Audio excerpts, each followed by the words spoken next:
Well, it was another day of losses on North American stock markets. Not as steep as yesterday when concerns over a trade war led to big losses. Here's a look at the Dow and the TSX, how they closed out the day after a tumultuous week. The TSX down 176 points. The Dow was down, I think, more than 400 points on the day. There is still, of course, a cloud of uncertainty when it comes to trade in general. Yesterday, we saw the U.S. slap China with billions in tariffs. China responded with their own. And there was even more drama in Washington today with all kinds of economic implications to them. That drama began earlier this morning when Trump tweeted that he would veto his own government's spending bill. It would have killed legislation reached by a political compromise between Republicans and Democrats. Then, though, came something of an abrupt about-face. Let's start with that, and I want to bring in the CBC's Ellen Morrow, who's in Washington following all this. Donald Trump was on Twitter this morning slamming his own government's funding bill. Then he signed it a couple hours after that anyways. Do you have a sense, Ellen, of what it is that changed his mind? Well, it seems to have come down to just the need to fund the military, Peter. But as you said, this was a really whirlwind day. This morning, the president tweeted that he might veto this bill that came from his party because it didn't address the issue of the Dreamers or fully fund his border wall. He was obviously not happy about either of those things. So then a few hours after that, after a few hours of wondering whether he would actually veto the bill and we would see another government shutdown, which would have been the third time this year, President Trump made an appearance explaining his decision not to veto the bill. And here's a little bit of what he had to say. Therefore, as a matter of national security, I've signed this omnibus budget bill. There are a lot of things that I'm unhappy about in this bill. There are a lot of things that we shouldn't have had in this bill, but we were, in a sense, forced. If we want to build our military, we were forced to have. There are some things that we should have in the bill. But I say to Congress, I will never sign another bill like this again. I'm not going to do it again. Nobody read it. It's only hours old. Some people don't even know what it is. $1.3 trillion. It's the second largest ever. So the president signed the bill, but not before venting about the bill, as we heard there. And as he was leaving the room, President Trump was also asked about the stock market and the steep drops that you mentioned that we've seen after the decision to hit China with $60 billion in tariffs that was announced yesterday. The president said the stock market will be fine. He talked about the gains that had been made in the early months of his administration. So he was seemingly unfazed by the stock market decline. And sticking with the topic of tariffs, the White House has given several allies, including Canada, allies who won exemptions from those steel and aluminum tariffs, a May 1st deadline to negotiate what the White House calls satisfactory alternative means to address the trade issues there. So time is ticking on that front, Peter. Meanwhile, Ellen, Trump's making some pretty big changes at the top level. He's dismissed his national security advisor, H.R. McMaster. He's replacing him with John Bolton. Does this move indicate we can expect something of a more hawkish turn or behavior from the Trump administration?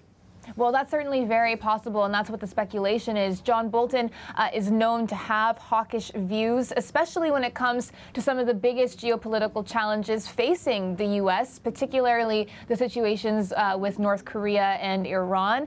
Bolton has argued for attacking North Korea preemptively. He's also called for the bombing of Iran. So we're going to have to wait and see exactly what impact he has. But again, someone with extremely hawkish views, and perhaps someone who's more in line with what President Trump himself might think. And you mentioned the shakeup. This is the second cabinet shift in just the last few weeks, with Secretary of State Rex Tillerson leaving and CIA Director Mike Pompeo, a hawkish voice as well, in line to replace him.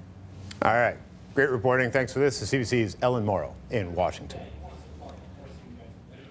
All right, so we have the economic risks of a trade war with China. Combine that with the geopolitical risks of a more hawkish foreign policy from the United States.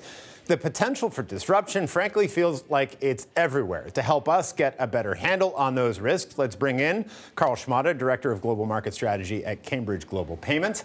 And in Austin, Texas, we have Riva Goujon, Vice President of Global Analysis at Stratfor. And Riva, if I could start with you, set the table for us here, set the stage.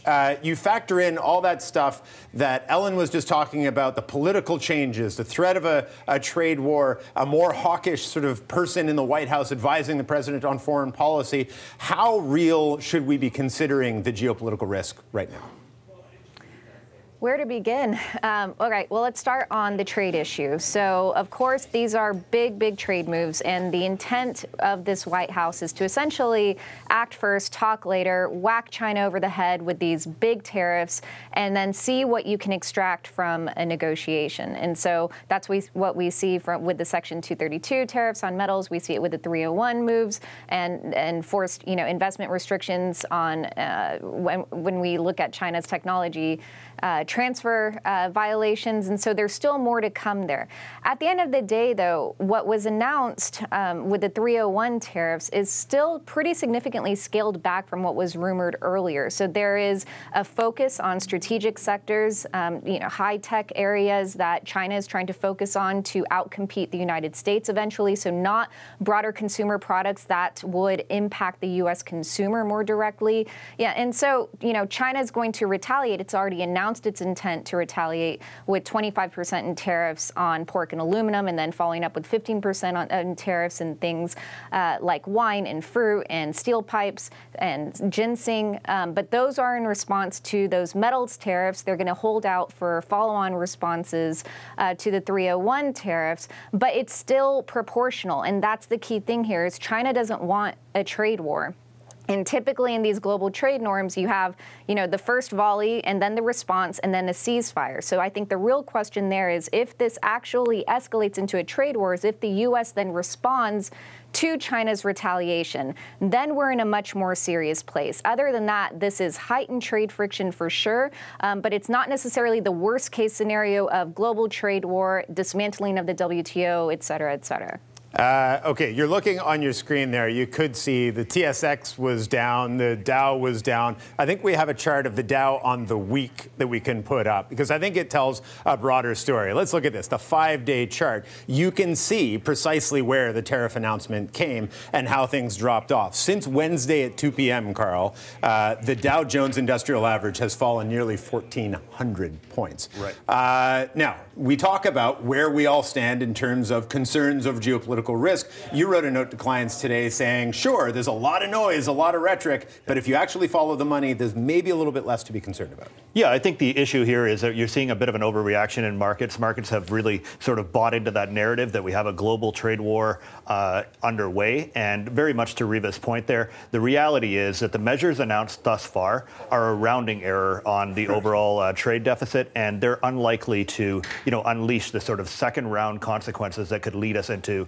a major conflict. So, whether we see a major impact on corporate earnings or on economies overall is very much an open question at this point. And you're saying that neither the Americans nor the Chinese, that both of their incentives is to talk really loud and make the other side think this is a big deal without actually impacting their core home consumers. Yeah, I think that's extremely important for people to think about is the fact that, for Donald Trump, it makes a lot of sense to make as much noise about his proposed measures as possible. That plays really well to not just his own political base, but also to some of the protectionist members of the Democratic Congress. And at the same time, on the other side of the pond, the Chinese have very much the same interest. For them, they make a lot of noise about retaliation. They make a lot of noise about the damage that these tariffs will cause, and that actually plays into their hands. So in the long run, the question is whether you're going to see a disconnect between fundamentals from an economic perspective and the rhetoric or the noise that's coming out of political circles. And Riva, to that point, I mean, the Chinese response was, I think, totaled $3 billion worth of trade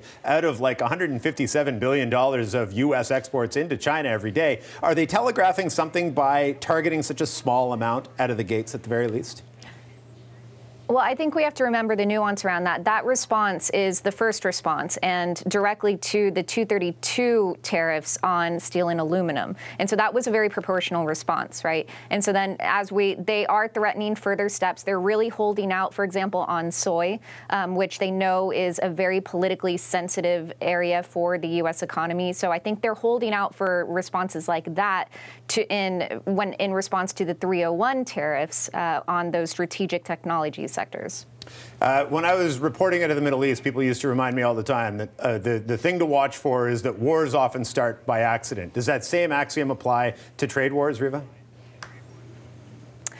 Well, I mean, there's nothing accidental here. Right. I think the White House has been very deliberate in its intent.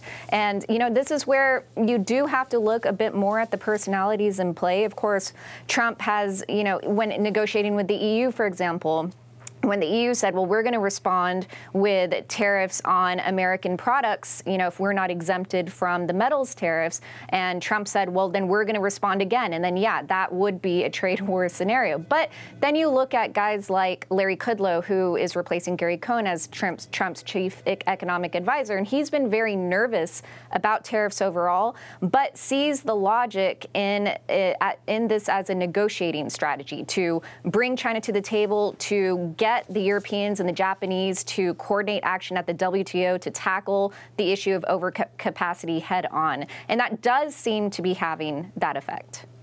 Just quickly before we go, are we just thanking God it's Friday and that markets can now cool off a little bit and see what's actually going on here? Yeah, I wouldn't be surprised if we see a bit of a calmer reaction when markets reopen on Monday, more sober collection of facts coming through. And as a result, we could see a bit of a rebound here. All right, good stuff from you both. Thanks to Carl Schmada, Director of Global Market Strategy at Cambridge Global Payments, and of course, Riva Goujon, Vice President of Global Analysis at Stratfor.